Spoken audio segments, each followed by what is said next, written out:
What up guys, Tough Thumbs here. It's about 2 in the morning.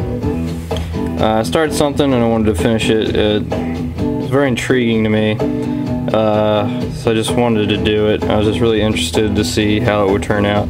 I apologize to anybody who was expecting to see me at the knife show today. I decided not to go. My girlfriend was off from work, which she usually isn't on Saturdays, so, and I got some shitty news. I'm moving, guys, in about a month, by April 1st. I'm actually moving in with my buddy Anonymous. We're going to combine our shops, and pretty much he's renting out to me and my girlfriend, so that's going to be cool. But apparently my cat dug up the rugs in the upstairs of the house we're at now, and it's basically going to cost $2 to fix, which sucks. So I didn't want to tempt myself to buy anything at the knife show, so you know, that was a little beat. You know, yesterday was cool. I met some people, and it was a good time. A lot of stuff there that I, wanted to buy but couldn't. It's just way too tempting for someone who's obsessed with knives as I am. It's just not a good idea to be there if I, need to save my money. So I met Jeremy Horton. You guys saw in Gavco's video. He's a really good guy. I'm surprised that he was, aware of like my video and everything, and he appreciated it, and it was really cool. And his other folders, his normal folders that aren't giant, are really cool, and I'm hoping to acquire one of those as soon as possible. But all in all, he's just a really nice guy. It was kind of the highlight meeting him. He was just very down to earth, like Dwayne Dwyer was last time we were there. He was a great guy to talk to, and yeah, it's just cool. And Rick Hinder, talked to him for a good amount of time.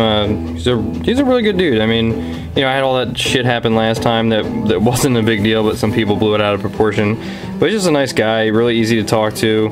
And Gavco, I want a Hinder, but I gave it to him, so I figured I'd let him have the glory for one. No, I'm joking.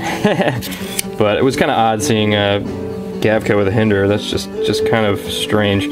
But anyway, so I got this guy back. It's been, Anonymous has had it for a while. I don't know what he was doing with it, but yeah, I missed it somewhat, but it's freaking solid as rock.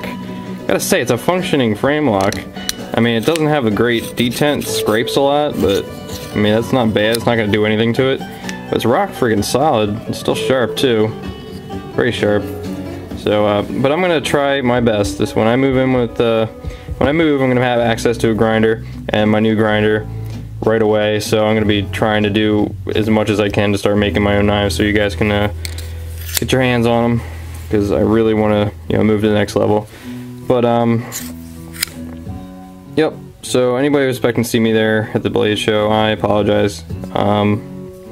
It's a last minute decision. Kind of was regretting not going today a little bit, but I had a good day with my girlfriend. Got some stuff done. So I only got one knife to show you guys, just because I was, this might not interest some people. It's more of a traditional style, more flashy, less tactical, more for looks than functionality. And you guys might have seen a while ago, or a little while ago, I had a Kit Carson custom that was sent to me. Here's the blade.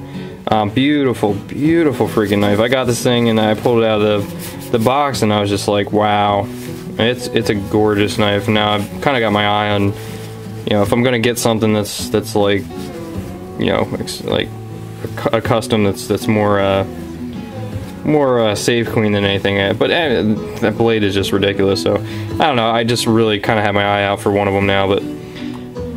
But this is, I've said in the past that I stupidly accept some things when I shouldn't. So this guy, basically, I didn't realize, like sometimes when I'm reading emails, sometimes I don't read them over properly.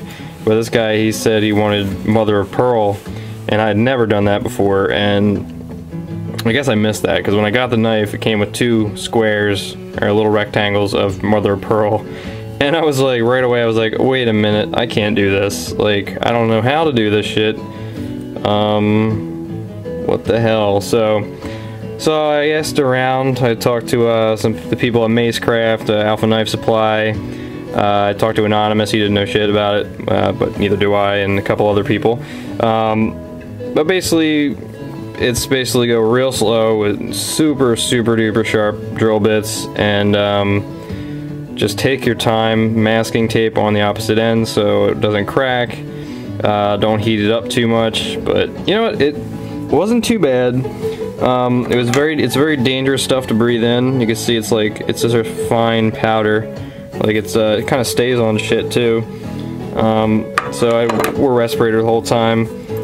Well, like I do with everything, but you know, it's like powder, so definitely a little bit more airborne than usual. It's like a smoke when it was sanding it, but I had the fan going and everything. So anyway, so he wanted me to do this, so it was very nerve-wracking. I have a new respect for some of the more classy knives I've seen with the pearl handles. I definitely could see that a lot of time and effort goes into that. I mean, they're very, sometimes boring and just whatever, but you know what, there's definitely an appreciation I have now for that. So, getting to it. So this is the, I don't know what kind, I think it's an M4 blade, I'm not sure. It's got the titanium anodized, orange peeled holsters, which are beautiful. And then my work, mother of pearl.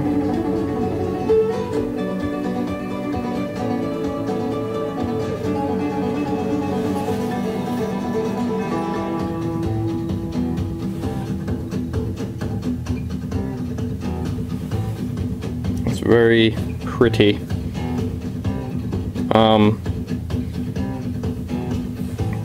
So yeah, it was about 10 minutes per hole. This wasn't without its faults. Now the material came to me cracked already, so there was a chip here, also a hair, you can see. But I'm going to tape it off and epoxy it, fill in the crack. Somehow, I don't know how, but the lanyard is completely off. I mean, it's like a half moon in there, but you know, I got this guy in there, a nice Sterlinger gear bead, so I figure, you know, I'll put that in there for him. My daddy's ever going to take it out, so it's no big deal. It's covering up that slight mistake there, but you know, I didn't charge much for this job when I should charge a lot more. But as you can see, it's very nice looking. Now, my personal opinion, I love this. This looks, I think this is walrus something. I think that looks I think it looks incredible. But I put this on, I was kind of like, eh, but then I put it on there. I totally get what the guy was going for. It's very nice. You can see I follow the exact specs of the originals. There's no gap there. It just kind of bumps up the slightest bit, just like this one. A little less than this one does. It's a little more flush than the original.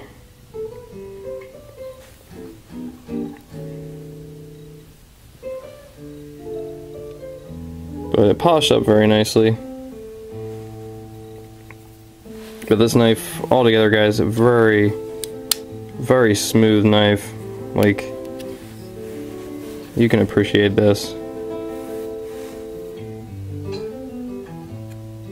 Just perfect. That tip is just right there. Just so flush with the scales. Doesn't pop out at all, but it's just so perfectly made.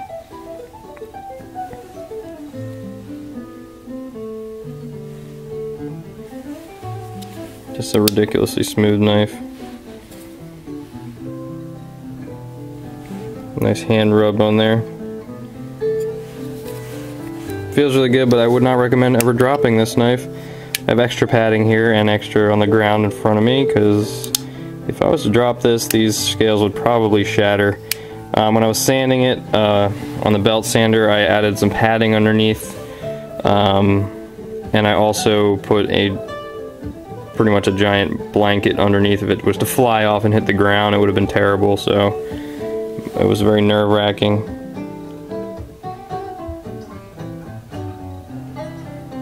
So I'm just going to fix that up. Other than that, it's pretty much perfect.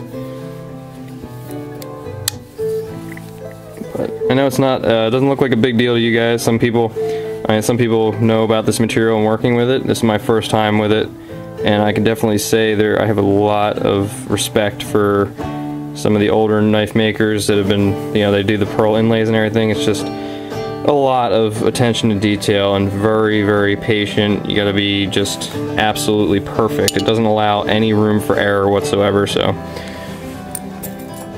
A learning experience. I like the way it looks. I don't know how it would really translate into some,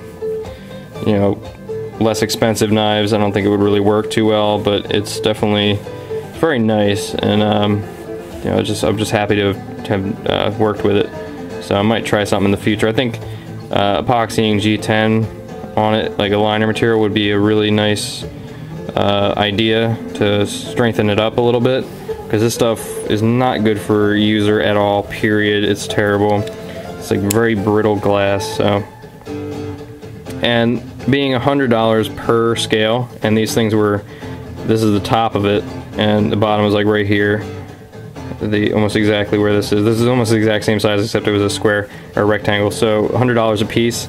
I wasn't taking any chances. So.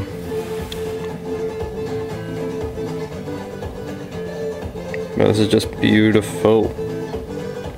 Anyway guys, thank you so much for watching, and I apologize for showing my stupid face on camera. Later.